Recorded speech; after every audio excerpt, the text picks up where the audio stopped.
And now we're going to move into the final presentation of this session. We're going to have Mercy Asiedu, who's going to tell us about the case for globalizing fairness. There's a mic up there. And if that doesn't work, I'll just give you this one.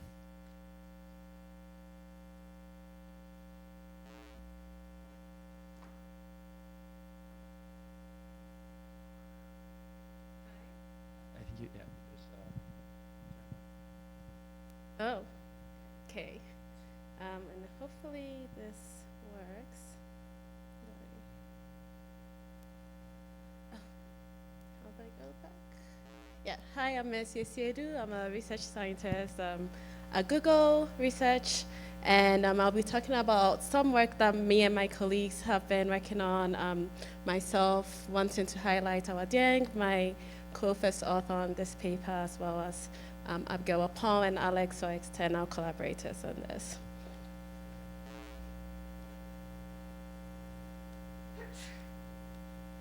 Okay, so this work is motivated by the decolonizing global health movement, as well as the algorithmic colonialism literature, where global health is defined as this collaboration in transnational research and action for promoting health for all. However, what tends to happen is kind of what we see in the elephant in the room, where there's power imbalances due to various reasons, with this idea that global health has really traditionally been a north to south engagement, very unilateral. There's lack of diversity, equity, and inclusion. Certain cases, there is racism and foreign gaze. And a paper by Eichbaum and al. In 2021 highlighted this as this decolonizing or colonialism in global health resulting in knowledge generated from high-income countries that define practices and inform thinking to the detriment of knowledge systems in low and middle-income countries. Moving on to machine learning models, mostly developed with problem formulation resources and data sets from high-income countries, imported with little regulations to low and middle-income countries, further exacerbating current power imbalances in global health and risking algorithmic colonialism. I wonder how many people are familiar with this paper by Obermeyer that came out in 2019. Okay, a few people, that's good. This was kind of the New York Times depiction of it, where there was an algorithm that in the US was unfairly discriminating against Black populations when it came to healthcare, because it was using a proxy cost, which wasn't the right proxy in this case to determine who was sicker and who needed care. And so it meant that people who spent more on health were prioritized by the algorithm as being sicker and needing more care than people who spent less in health. So this, in the case of the US, where socioeconomic status is correlated with race, led to Black populations being discriminated against. So this graph here kind of shows that for any given risk score provided by the algorithm, taking the vertical line, Black populations in the blue line had to be sicker than white populations. And this really led to this idea of understanding fairness and algorithmic bias and mitigating those. And the US particularly, and this has really expanded everywhere else. Yeah, but one of the questions that I like to ask, and that some of my colleagues like to ask, is how does fairness and bias look like in other parts of the world? A lot of the definitions we see along race, along age, along sex are really contextualized to the US, and yet that's why it seems like the fairness literature and fairness research space tends to focus on. So how does it look like in other parts of the world? And might we find other attributes that go beyond just those identified in Western countries. And some preliminary work by colleagues of mine at Google have actually done this in the context of India, where this graph here shows on the horizontal axis caste and religion, different caste and religion, and on the vertical axis sentiments caused by large language models in India. And just by changing the caste, you find that certain castes in India have more negative sentiments by the language model compared to other ones, and as well as certain religions. When you look at food that's generated by Gen AI models, looking at Indian food, most of it is from only one region in India, showing that biases also exist in that context as well. So what we set out to do was to look at recontextualizing fairness in Africa using health as a case study. And the first thing we did was identify attributes. There's a lot of literature from the global health literature, from public health, that we looked at. And we identified what we call axis of disparities between African countries and between the West. And this we group this under colonial history, national income level, and country of origin, where country of origin is typically collected in data sets, but colonial history and national income level not really associated with data, but can be inferred from the country of origin. And colonial history has already been shown in global health to be a social determinant of health.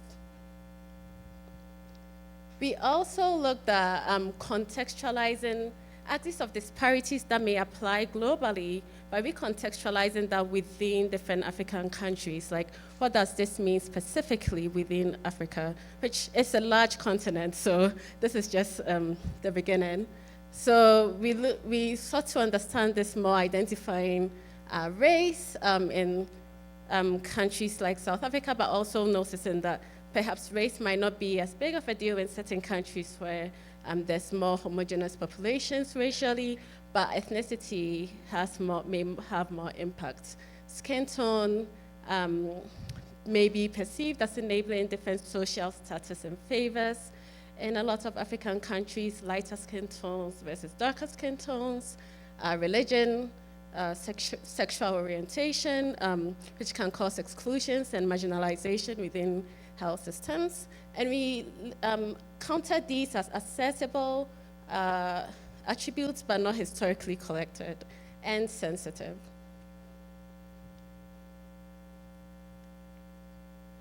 We also looked at age, gender, literacy and education level, disability status and socioeconomic status as historically collected, but also sensitive, and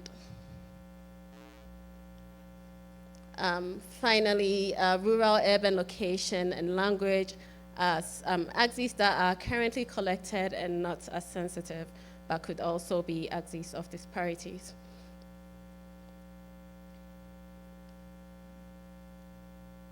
And then we start to look at where these would apply along the machine learning pipeline from problem definition to deployment, and found that colonial history, country of origin, national income level would come into play more in the problem definition, data generation and deployment spaces, and the attributes would come into play more in the model development, data generation spaces. To validate these axes of disparities we found, we conducted the NTRCS study where we sought to understand expert and general population perspectives on the proposed axes of disparities for health in Africa and identify relevant considerations for algorithmic fairness and bias. To do this, we surveyed over 600 participants across 5 countries, Ghana, Rwanda, Kenya, South Africa, and Nigeria, general population who administered surveys, And we also performed in-depth interviews with 50 experts, experts on a variety of fields, so AI, ML, health policy, clinicians, public health researchers. For our surveys, the eligibility criteria, which I want to highlight here because it does cause a bit of bias, was that that they had at least some familiarity with AI, they could read and understand the questions, which meant a high school diploma. And this is the distribution of the experts and where they fell in terms of years of experience. So the first question here that we asked was, what are the considerations for axes of disparities in AI fairness and bias in the African context? And we asked experts who were from all over but had experience in Africa, all were from Africa, working in Africa as well, how they felt each of these contexts would perform for Africans. And most of the experts indicated that each of these axes would be very likely or at least slightly likely to cause an AI model to perform differently. And this was a bit different with the general population who indicated less findings that AI would perform differently for them across these attributes. But we did note that the ranking of the attributes were kind of similar between experts and general population, with literacy and education level, rural, urban location, and national income level being in the top 5 for both. We also asked them which ones they felt would perform worse for them, and most indicated colonial history of their country of residence, race, and country of birth, as ones that would cause a model to perform worse, and ones that would cause a model to perform better, where better is not necessarily good, it just means it's better for the population that we sampled, where things like literacy and education, because they were a highly educated group.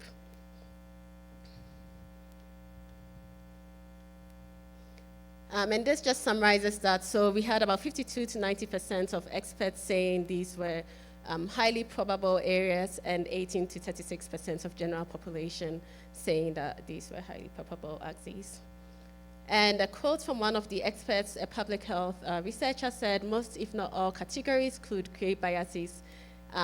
Therefore, she thinks it would do the same in AI, but it's not sure that AI could capture these factors. The next was, what are the perceived or envisioned effects of colonial history on AI? We found that most general population felt that AI would be a force for health empowerment in Africa, but they also found that it would empower high-income countries at the expense of sub-Saharan African countries. And there were quite a number of general population who felt that there was a definite or maybe a link between AI and colonialism. However, this was different between general population and experts, where experts were more likely to see a definite link compared to the general population. And finally, I'll close off with some of the thematic analysis we did from the expert in-depth interviews, focusing on colonialism and the themes that we found. So the first theme was that colonial history had kept countries, colonized countries behind and underdeveloped, and this can potentially lead to lack of ownership by locals, economic dependency, and neo-colonialist exploitations of data and resources. And some of the quotes here, if people colonized us, they might be also bringing their AI models to use our information for research and to do funny things. And other people talking about examples with the Congo region, where there's a lot of political instability due to all the resources that they felt is influenced by colonialists. The second theme was that there exist biases that stem from imbalances in power amongst ethnic, religious, and language subgroups due to colonialism and ties to colonial masters. And examples here were Zambia, which has 72 tribes, but 5 to 6 of them were favored by colonial powers. So those were considered more educated than the rest of the country and received different access to care, and others indicating that technology is English-driven, which impacts French-speaking countries, or countries that were colonized by France. The third theme was that there were a few experts that felt there was no direct impact or that it was complicated. And the relevant quotes here were that if the launch of AI within Africa is not done correctly, then they will try to associate it with colonial injustice. If done correctly, then colonialism will not be a hindrance or will not be brought up. But others also pointed to leadership and corruption that was depleting resources. And smaller but relevant themes surrounded the continued use of frameworks inherited from colonial rule. So some pointing to legal frameworks that have been untouched since the end of colonialism, and others pointing to the way medicine is practiced with colonial training. And this also kind of leads into policy, where a lot of devices that are imported, or even AI tools, a lot of countries have to depend on FDA regulations or CE marks, and then because they don't have their own infrastructure built. So if models are being approved by the FDA for a certain population, they might not necessarily work in these contexts, but they may be used there. So looking forward, participants also recommended socially inclusive development, making AI socially beneficial for Africa, careful adoption of AI applications, specific methods for preventing colonial tendencies, promoting agency and ownership, and achieving social benefits for AI in Africa. Is my time up? Oh, perfect. Okay. So after this, we sought to connect this to health applications and looked at how the different axes or different biases could impact different health applications in Africa. So taking medical imaging, for instance, you have different device qualities due to the national income level. Countries not able to afford and maintain devices.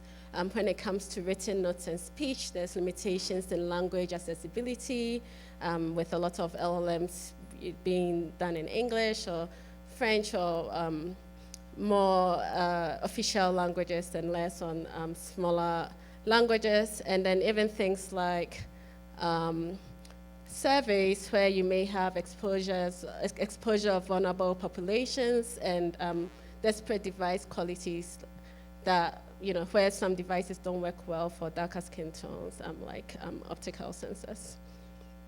And I just want to highlight electronic health records as one of those where there's limited data for actually training models because of limited infrastructure and therefore limited representation, and medical speech where accents, styles of speaking, and local languages are less represented.